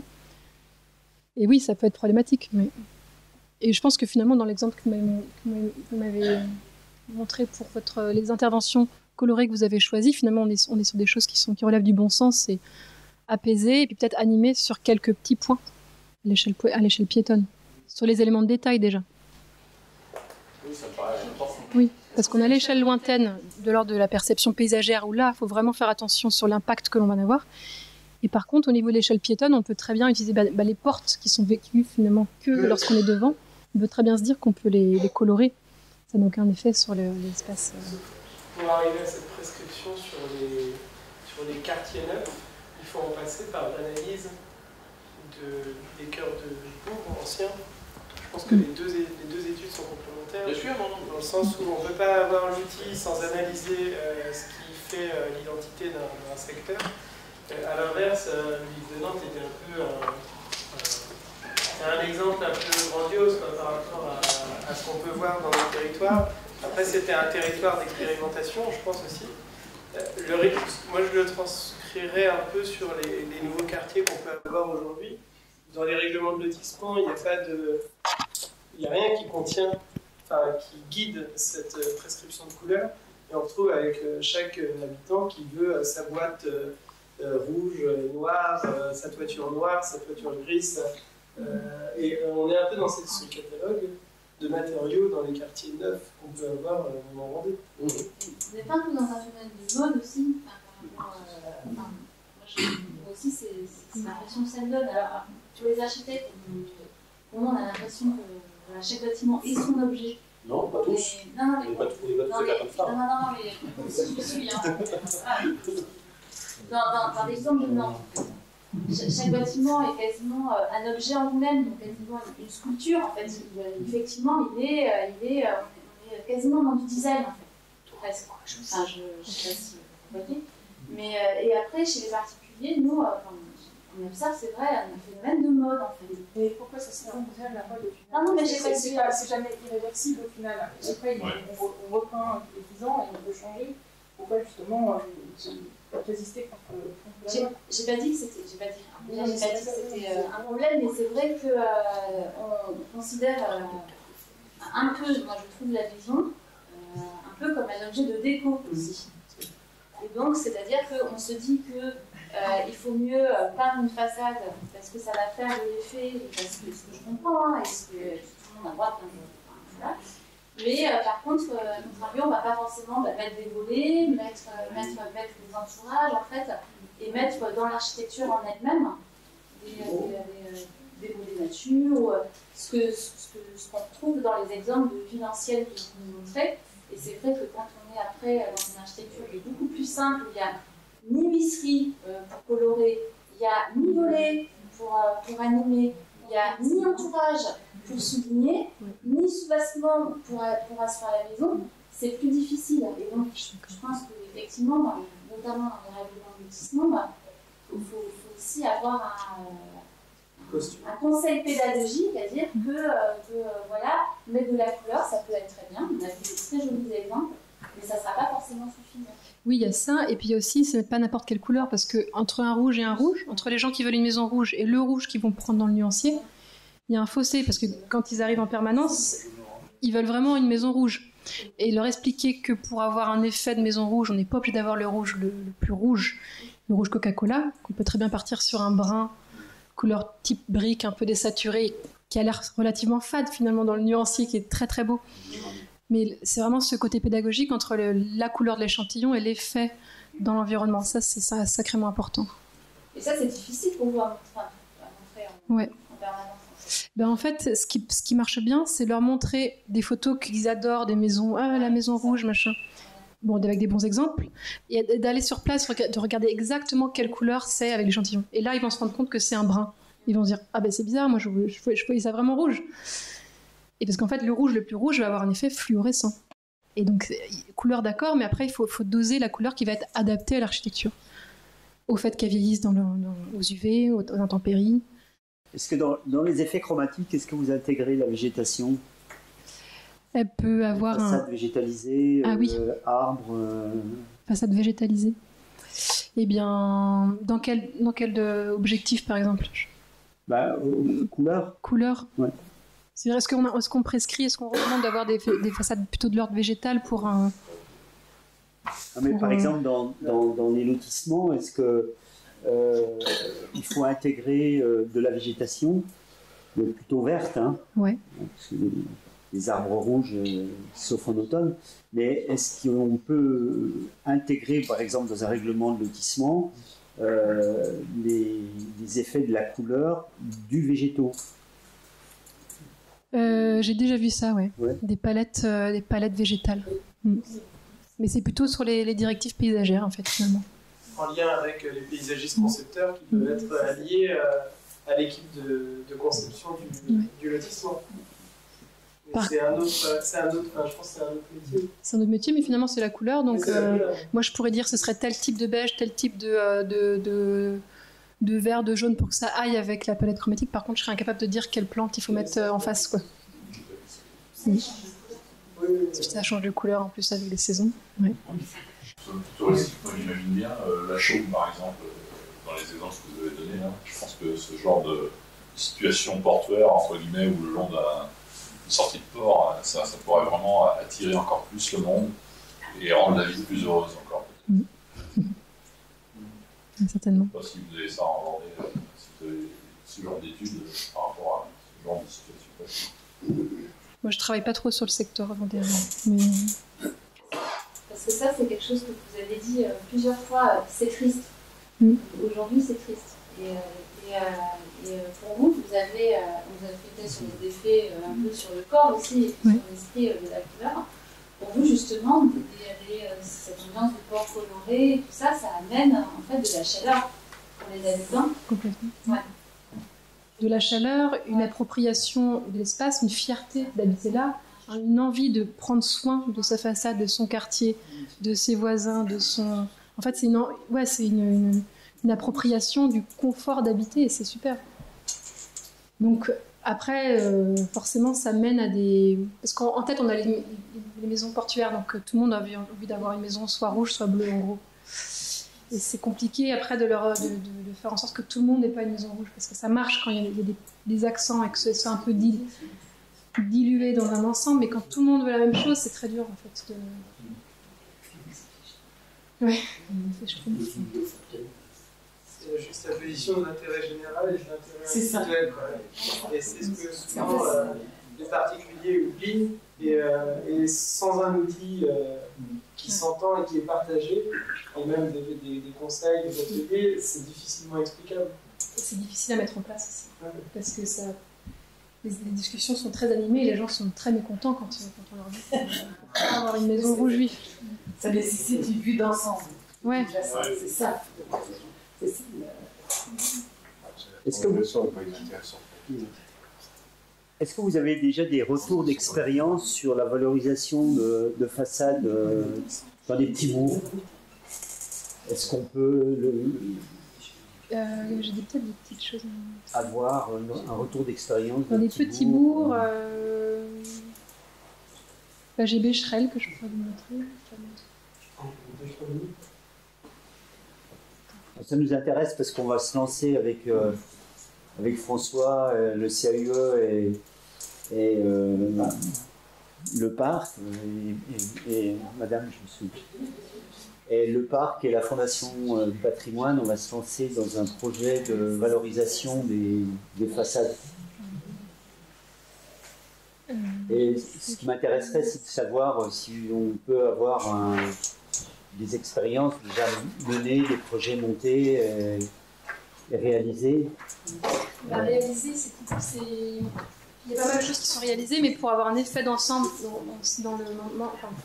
Quand ils sont, ça met souvent des années en fait, que tout le monde passe à l'action. Ouais, je me doute. Parce que du coup, on peut prendre les photos des façades en soi, mais dans un ensemble urbain, pour le moment, c'est peut-être un peu. Par rapport à toutes les démarches qui ont été menées de concertation, là, c'est encore peut-être un peu trop tôt. Et il y a par exemple, sur le projet des linéaires à Brest, là, des linéaires stratégiques, ce qui était complet. Enfin, je pense que le cours que j'en ai retenu, mon apprentissage, ce serait de dire que en fait, il faut vraiment éviter que tout le monde ait des. Finalement, il faut laisser cours à la liberté de choisir sa couleur de maison, mais il faut vraiment essayer de faire en sorte que tout le monde ne prenne pas des couleurs hyper saturées. Il faut essayer de leur faire comprendre que ça marche pas quand tout le monde met le vert le plus vert, le bleu le plus bleu et le rouge le plus bleu côte à côte, parce que ça marche pas du tout, ça tombe à l'eau directement. Ça marche un peu en Alsace, ça, quand même. Peut-être. Ça marche très bien. Par exemple, sur les îles de la Madeleine au Canada, au Québec, hein, donc où il y a des maisons de pêcheurs, comme ça, sur des îles très plates, des bancs de sable, hein, toutes les maisons de pêcheurs sont d'un jaune pétant, d'un vert pétant, d'un bleu pétant, mais ça va très bien dans ce paysage-là. C'est un paysage très maritime, voilà. où le vent se fait toujours très fort. Au bord de mer, mais dès lors qu'on met ça dans une rue, est-ce que ça marche partout en ville, en résidentiel? C'est un peu la question.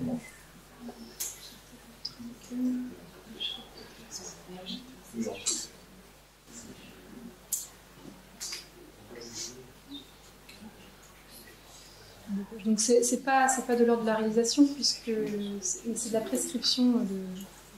C'est ça. C'est ça que je mets dans mes fiches.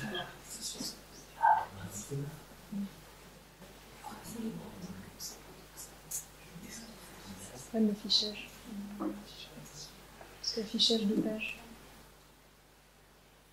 Je vais mettre en plein écran, ça va mettre une page.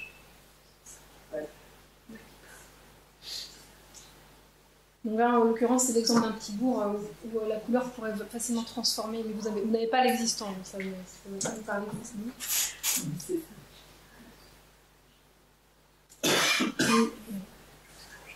Et sinon, je sais pas même localement, les petites de caractère que sont, je sais pas, Mouchamp, Maillèvre, Pouzauges prochainement, après on a Vouvant, sont déjà des communes sur le département qui ont déjà en tout cas sur leur cœur de bourg historique, cette démarche-là.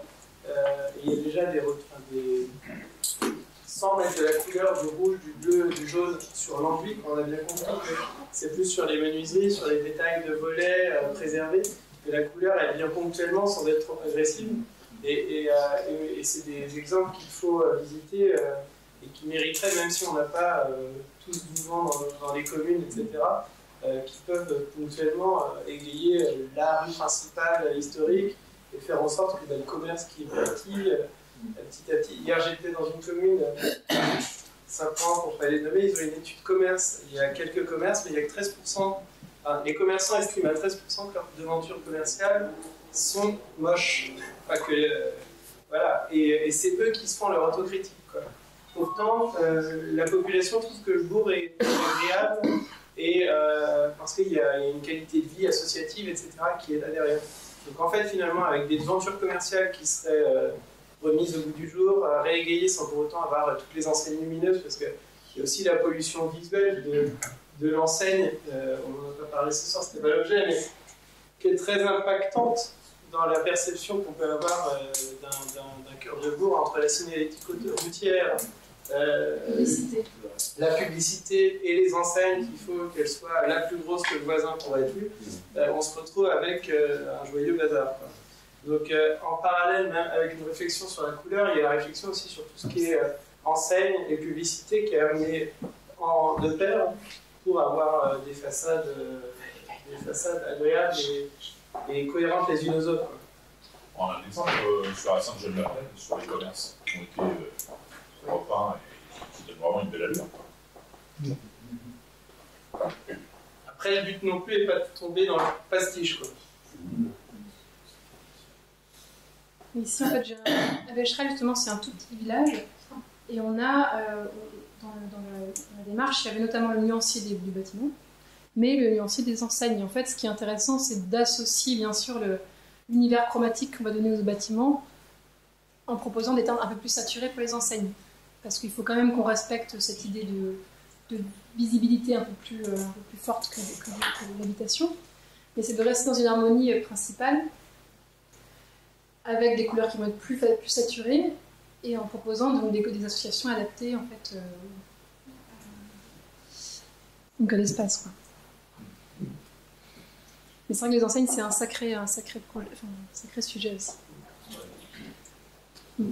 C'est fou la pollution visuelle que ça peut faire.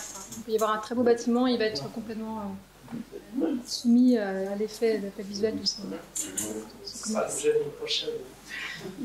Moi, ma problématique à moi, elle est plus de l'ordre du fond. Pourquoi à la Chaume, maintenant, il est de bon ton de colorer ses façades? Et tout le monde dit, vous l'avez dit, c'est mieux, vous l'avez dit aussi, c'est plus agréable, c'est plus vivant, on se sent mieux. Mais qui n'a pas connu la Chaume il y a 50 ans? On avait un quartier vivant, les gens sortaient dans la rue, on discutait. Maintenant, en fait, on est dans une société d'écrans. Et les façades, c'est des écrans. Donc on rentre, on est bien, on rentre chez soi, on allume la télé et on est bien. C'est tout. Ce que je veux dire, c'est qu'il y a quand même un problème, c'est qu'on a changé cette vie de quartier qu'il faisait bon vivre dans les quartiers par une coloration des façades, parce qu'on s'est dit, si on n'est pas bien dans les quartiers, c'est que les façades ne sont pas de gueule, elles ne sont pas sympas, elles sont grisâtres. En fait, c'est pas ça, c'est qu'on est tous rentrés chez soi et qu'on regarde la télé à partir de 7h du soir. C'est tout, et qu'on ne ressort pas, et qu'on ne fait pas de veillée, et qu'on n'a pas ça. Donc voilà, moi, mon interrogation, elle est là. Est-ce qu'on n'est pas là en train de basculer dans cette société écran? Enfin, moi, j'appelle société écran. Vous faites tout est écran, y compris les façades. Moi, je suis d'accord avec vous. Voilà. Après, il y a certainement cet aspect-là. Je m'excuse juste pour... Après, c'est pour rigoler. Non, mais moi, j'ai l'explication des couleurs des maisons de villages de marins. Je l'ai eu à Burano parce que ça m'a, quand j'y suis allé, puis ça remonte à plus de 20 ans. Et puis, j'ai discuté le mot de gras.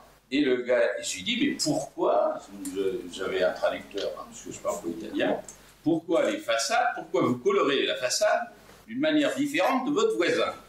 Parce qu'en fait, tout le monde dit, c'est parce qu'on a les peintures des bateaux. Ça, c'est le moyen. C'est la peinture qu'ils ont sous la main. Le moyen, c'est ça. Je colorie ma façade avec la peinture des bateaux. Mais pourquoi je le fais, en fait? Le gars, il dit, parce que quand on rentre bourré, on reconnaît sa maison. Voilà, il n'y a pas d'autre explication. Il reconnaît sa maison, même bourré. Oui, reconnaître aussi la maison depuis le large. Donc voilà, c'est juste, je le vends parce que ça m'a été donné, mais en réel, hein, je veux dire. Oui, je crois que j'ai entendu ça aussi, mais c'est peut-être pas la seule explication. Enfin, j'espère que c'est pas la seule explication. Mais par rapport à votre intervention par rapport à l'appauvrissement en fait actuel des façades et que la couleur justement est utilisée pour réanimer parce qu'il n'y a plus d'effet social, il y a aussi le fait qu'on ait enlevé tous les supports qui portaient la couleur, donc les enduits, les volets, les portes en bois, les huisseries bois, les ferronneries. On a tout enlevé, donc en fait il n'y a plus rien. Donc du coup, maintenant, c'est peut-être qu'on réenduit, on remet une couleur sur l'enduit, alors qu'on a enlevé tous les éléments qui animaient finalement les volets quand ils s'ouvrent, quand ils se ferment. Il y a des choses qui sont intéressantes. Mais en quoi cela va réanimer un quartier? Ah bah si, le fait d'amener plein d'éléments en couleur et de prendre soin de l'architecture, forcément, il y a... Il y a aussi le fait qu'on ait industrialisé les couleurs. Oui. Aujourd'hui, les menuiseries bois, des fenêtres en bois, les personnes en veulent. Bah non. Parce qu'il faut les peindre. Au contraire, c'est une vraie richesse, une menuiserie bois, c'est qu'on peut la peindre de la couleur qu'on veut. C'est ça. Et tout le monde choisit sa menuiserie à lui. Dans la gamme, il y a 5 coloris. Bordeaux, vert forêt, vert anglais, puis voilà. Pour les volets, c'est pareil, les volets roulants intelligents, ouais. C'est derrière. Les enduits, on ne choisit plus, il y a le catalogue de l'enduiseur et on choisit là-dedans. Donc en fait, on reste toujours dans les mêmes gammes de couleurs parce qu'on a industrialisé le choix de la couleur. Alors que les menuiseries bois, c'est quand même là où on a le plus de panels. En fait, la couleur bois, on a un sacré panel de coloration. On choisit ce qu'on veut. Par rapport à de l'alu qui est très réglementé. Si en alu on choisit une couleur haute, ça coûte plus cher, on ne le fait pas. Ah bah ça c'est sûr. Tout le monde a sa couleur grise, taupe, ou je ne sais pas quoi, en fonction de... D'accord. Oui, on sait pas, non. Oui, aussi.